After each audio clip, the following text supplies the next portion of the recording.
At Ugolin, it is stated that from Joppa to Caesarea along the coast there were Saronas, north of them were Phoenicians, it is the land of the Philistines, and among them is Samaria.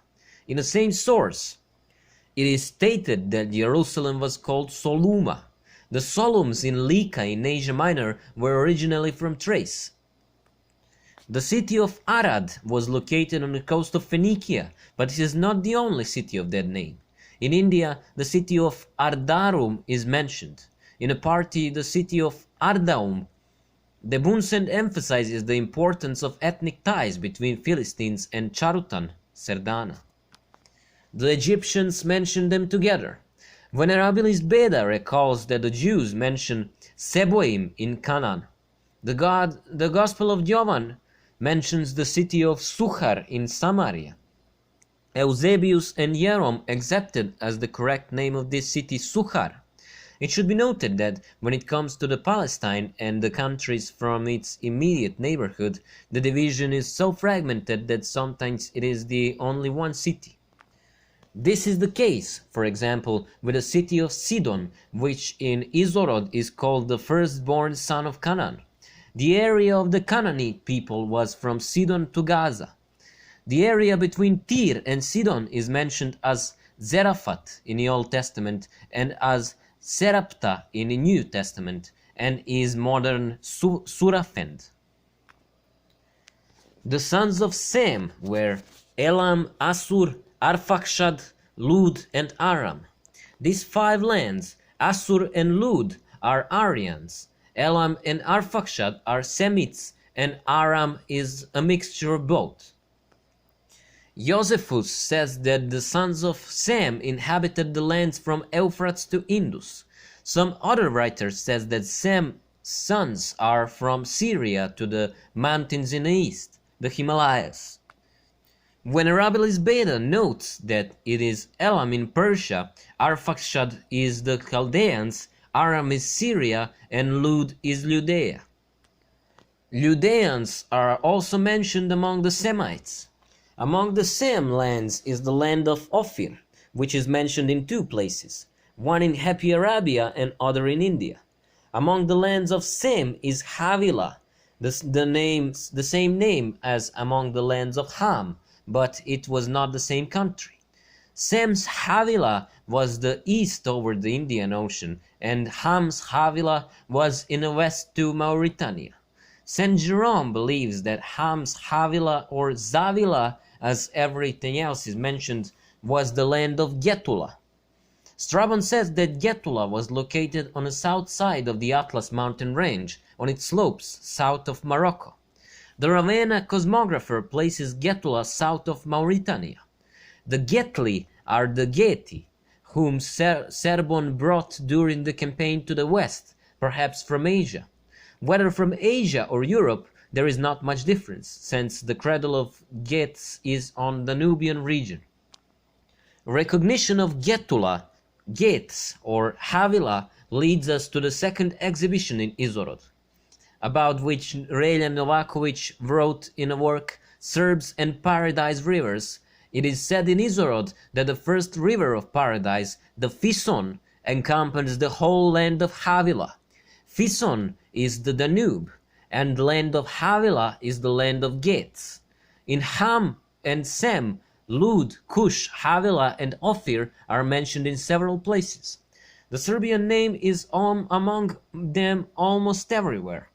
These are the consequences of the invasion of the Aryans in the countries of the Middle East, Asia, and Africa. Isaac Vossius says that the well-known name of the Amorites, the Jews mentioned them as Moria and in Syriac as Omorie, and from this name the writers made Amorites.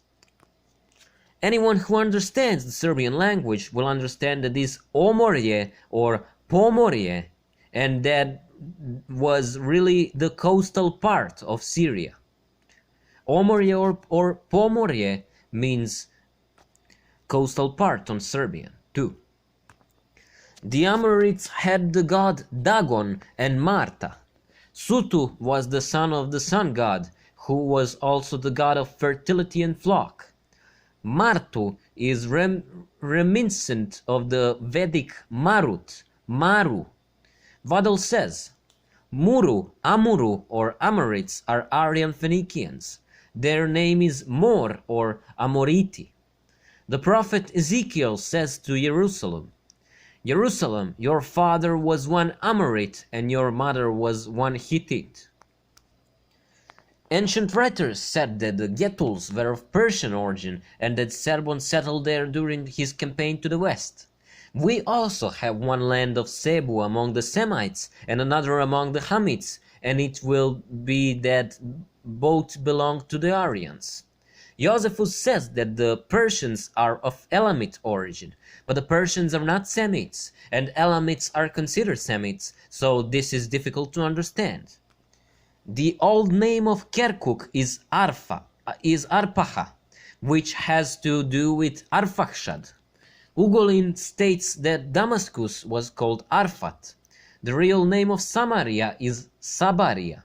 We will also mention Strabon, who says that Arabs got their name from the river Arabis, which separates them from the Oriti. Arabis is today's Araba. In Strabo's explanation, Joslin says that the people in the valley of this river were called Arbi. The Arba River flows into the Indian Ocean and is closer to India than today's Arabia. The Orits in question were the coast and west of this river, the east of Carmania. This information about the Arabic name seems surprising, especially considering that in the early Middle Ages the Arabs were called Saracens or Saracens, which is related to the name of the river, which was undoubtedly given to it by Aryans, not Arabs. Eusebius says, Ismael itarum gens qui postea agareni deinde Saraceni dicti. This means that the tribe of Ishmael was then called the Hagarites and then the Saracens. The Agareni and then Saraceni leads us to the idea to ask ourselves that what was the real name of the river after which they got their name, Arabis or Sarabis. The name Agareni inevitably leads us to the conclusion that another name is correct. At the same name, this confirms the assumptions that the Aryans gave the river its name. Bohardius says, between Agraeos and Nabatena are Havili, says Eratosthenes and Dionysius. From Agrai they became Agareni. There are a number of Serbs in the Hebrew language, and no one has dealt with this issue in detail. The Mayani says that the Jews took the word kova, helmet, from the Hittites. Kova or kovina is a Serbian word.